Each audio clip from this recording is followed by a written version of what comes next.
Hello, today I wanted to talk about one of my favorite Magic the Gathering planes, that is New Capenna. I'm a huge fan of the Streets of New Capenna, even though the set wasn't that great, the limited draft environment wasn't that balanced, but I just love the aesthetics. I just love the gangsters, mobsters, five families. I just love it. And when the set was released, the set boosters came with commander cards that weren't available in the commander decks. These were set and collector exclusive cards. And so I want to go over those today. Worth noting is that this is the fourth time that WotC had done this at that point, and all of the previous sets that have been released all had a cycle of cards in them. Probably just make it easier to design, right? You're coming with 8 cards, and you can put a cycle in, and that takes up 5 slots. But so for Streets of New Capenna, this was the first time when they didn't have a cycle of cards. So these are 8 unique designs. So we'll see how well they did on these. Starting off with Benny Brack's Zoologist. It's a 3/2 for 4, 3 and a white. It is a legendary creature, elf, druid, with Convoke. Your creatures can help cast the spell. For each creature you tap while casting the spell, it pays for 1 or 1 mana of that creature's color. And then at the beginning of each end step, if you create a token this turn, draw a card. Benny Brax is only the commander of 400 decks on EDHREC, which I find surprising since Convoke is an easy way to mitigate the cost of the commander tax. And it also has card draw stapled onto the commander, so it feels like it would make a very strong mono-white token commander. But he's much more popular in the 99. He's played in 68,000 decks. He started as an expensive card, $15, when the Streets of New Capenna came out. And again, just to reiterate, he had the commander set symbol. He would have been a perfect fit to include in the Cabaret Cacophony deck, but for whatever reason, these 8 cards, which were designed for commander, were omitted from the commander decks, and can only be found in 14% of set boosters. That's about how often you would pull one of these cards from a set booster. But you could also find it in dedicated slot in collector boosters, but that would also be shared with the new commander designs. So you weren't even guaranteed to get one of these 8 cards in a collector booster pack, since the commander card slot could be taken up with any of the original designs which could be found in the commander deck. A year after its release, Benny Brax jumped up from a $15 card to a $25 card. It received its first reprint in the Murders at Karlov Manor commander decks, and fittingly, it actually appeared in a commander deck this time. So, copies of the Murders at Karlov Manor version of Benny Brax are selling for around $2 on TCG Player, which is a 92% decrease. But this really isn't meant to be a video about expensive cards which got a reprint and then tanked in value, though I have done those videos before. This is really meant to be more of a comprehensive look at the set booster exclusive commander cards. In addition to being played in 70% of Morska decks, which is where the card got a reprint, Benny Brax also sees play in 58% of Combo Profiteering Mayor decks, which I mentioned in a previous video. Benny Brax is also played in 48% of Castla decks, which needs all the Convoke spells she can get. If a set booster exclusive commander card is in high enough demand, it's going to exact a high price until it gets a meaningful reprint. So if you've been waiting years to pick up a copy of Benny Brax, now is the best time. It's never been cheaper. The next card is Boxing Ring. It is a green artifact for 2 mana, 1 and a green, and it says, whenever a creature you control enters, it fights up to 1 target creature you don't control with the same mana value, and then you can tap it to create a treasure token. Activate only if you control a creature that has fought this turn. And so this is a flavor knockout, to coin a phrase. I like how requiring 2 creatures to have the same mana value equates to the different weight classes in professional boxing, even if it does make the ability weaker than just a regular fight effect. There's no punching down allowed. I love how having a high toughness is more important than having a high power when translating to boxing. See weight advantage, for example. Boxing Ring doesn't reward you for fighting creatures and defeating them with high power to gain treasure. Your creature just has to fight and remain standing. So as far as top-down Magic designs go, this is one of the better ones that Magic's done in years. Boxing Ring is played in 11,000 decks on EDHREC and sells for about 50 cents. It's played in 45% of Nayeth of the Dire Hunt decks, but is great in any deck where the commander encourages fighting other creatures. You can make a real funny deck with Boxing Ring and Hans Eriksson, where you're fighting your own creatures. Note that you don't have to use Boxing Ring's triggered ability to create a token. If you fight through some other means, you can still make the treasures, as long as your creatures survive the fight.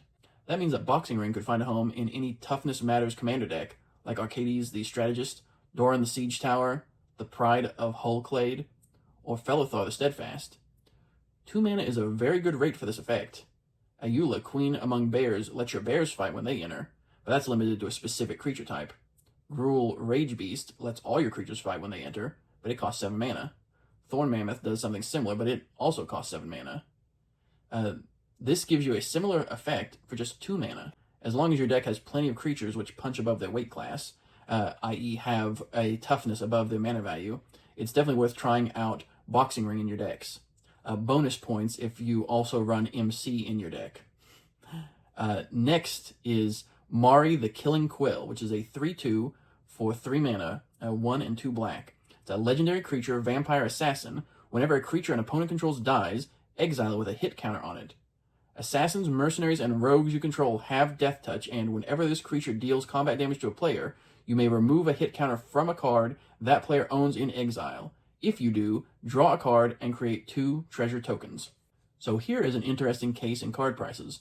Mari was a $2 card at time of release. Then when Outlaws of Thunder Junction was released, demand for the card caused it to double in price to $4. This was in spite of Mari getting a reprint in the Outlaws of Thunder Junction commander decks.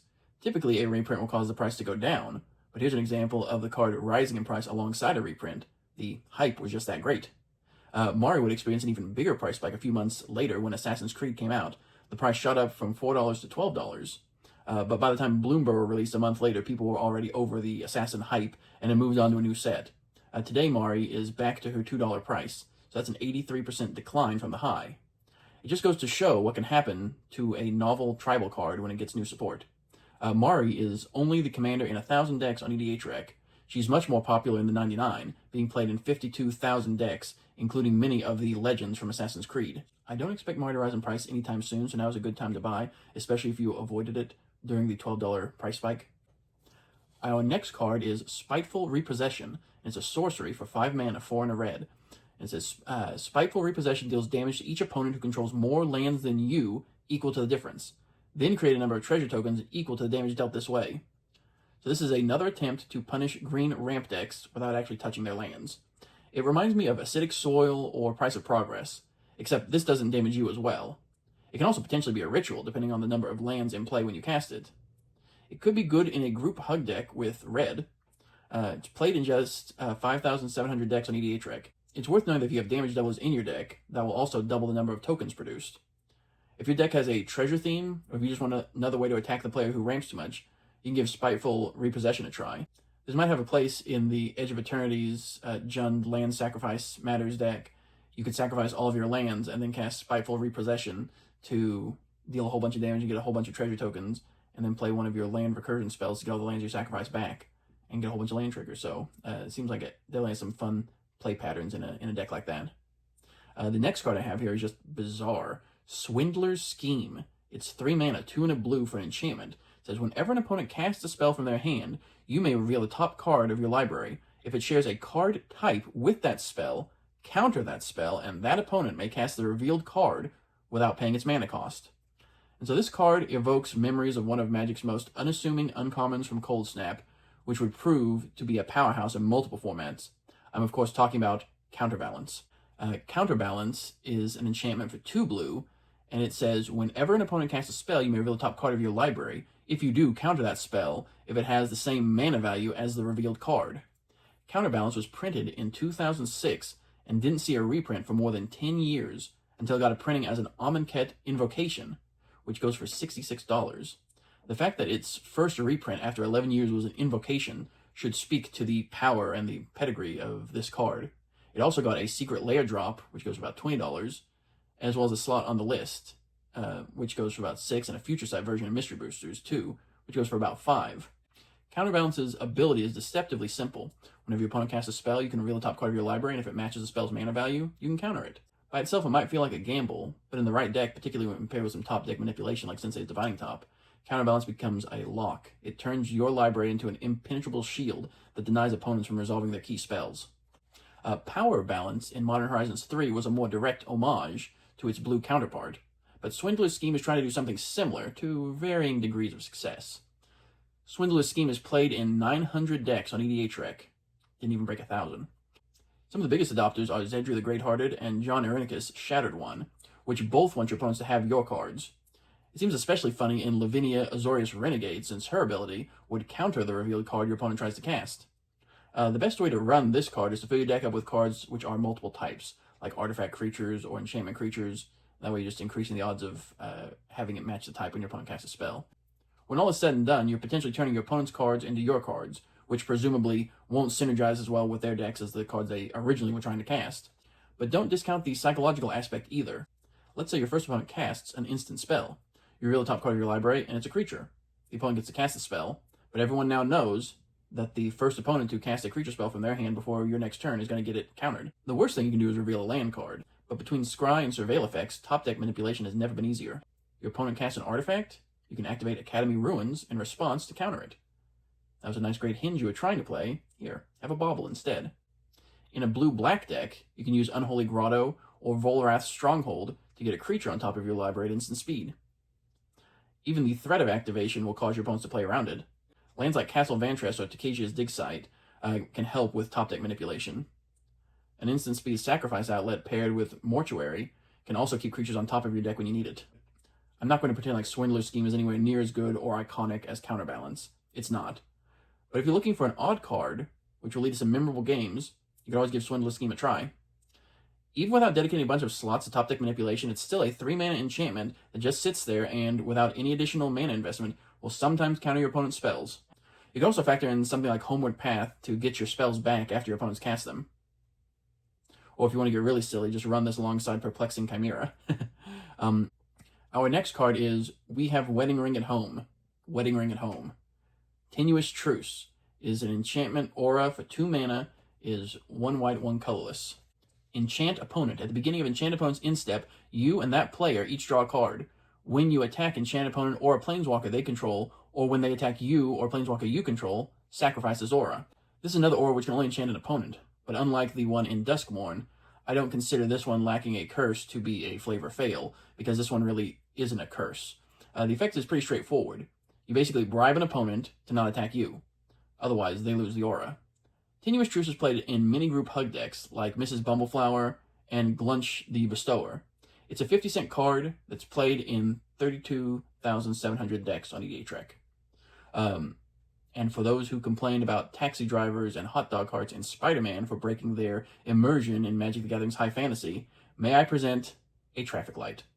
Threefold Signal is an artifact for 3 mana that says when this artifact enters, scry 3. Each spell you cast that's exactly 3 colors has Replicate, 3. So when you cast it, copy it for each time you've paid its Replicate cost. You may choose new targets for the copies. A copy of a permanent spell becomes a token. So this is played in 1,000 decks. This is a 50-cent card, and it shows up in decks where the commander cares about casting multicolored spells, like Omnath, Locus of All, or Ramos Dragon Engine. It's a very niche card that seems fun in a 5-color Charm tribal-themed deck.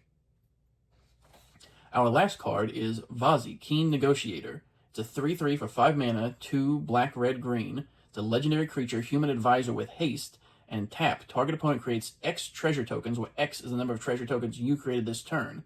Whenever an opponent casts a spell or activates an ability, if mana from a treasure was spent to cast it or activate it, put a +1/+1 counter on target creature, then draw a card. This was a card that for years I was convinced came in the Riveteer's Rampage Precon.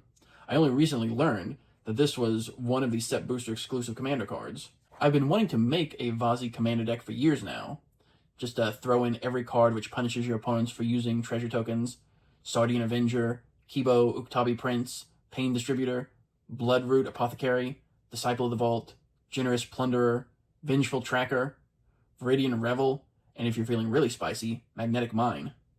And throw in some cards that deal damage off of your treasures like Alchemist Talent, Biotech Specialist, Hedron Detonator, Packdoll Terror, Reckless Fireweaver, Wefstalker Ardent, Agent of the Iron Throne, Marionette Apprentice, and Marionette Master. On EDH Rec, Vazi is the commander in 3,600 decks. She's played in the 99 of just 800 decks, so she's much more popular as a commander, which makes sense considering that 3-color cards are more difficult to add to most decks, especially one with an ability as unique as this one.